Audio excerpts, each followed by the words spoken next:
మనుషులకు దేవుని శక్తి తెలుస్తలేదు. అందుకనే మనం దేవుని శక్తి తెలుసుకోవాలి. ఎట్లా తెలుస్తుంది దేవుని శక్తి? దేవుని శక్తి మనకు ఎలా తెలుస్తుంది అనంటే, మనం వింటే దేవుని శక్తి మనకు తెలుస్తుంది. ఎవరి గురించి వింటే? ఆ దేవుని గురించి వింటే ఆయన శక్తి అంటే మనకు అర్థమవుతుంది. ఒకటి. రెండోది, దేవుని శక్తి నీకు ఎలా తెలుస్తుంది, ఎప్పుడు తెలుస్తుంది అంటే నీవు అనుభవించినప్పుడు తెలుస్తుంది.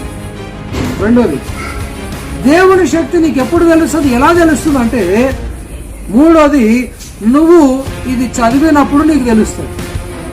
ఓకే, మూడోది బైబిల్ చదివినప్పుడు దేవుని శక్తి నీకు తెలుస్తుంది.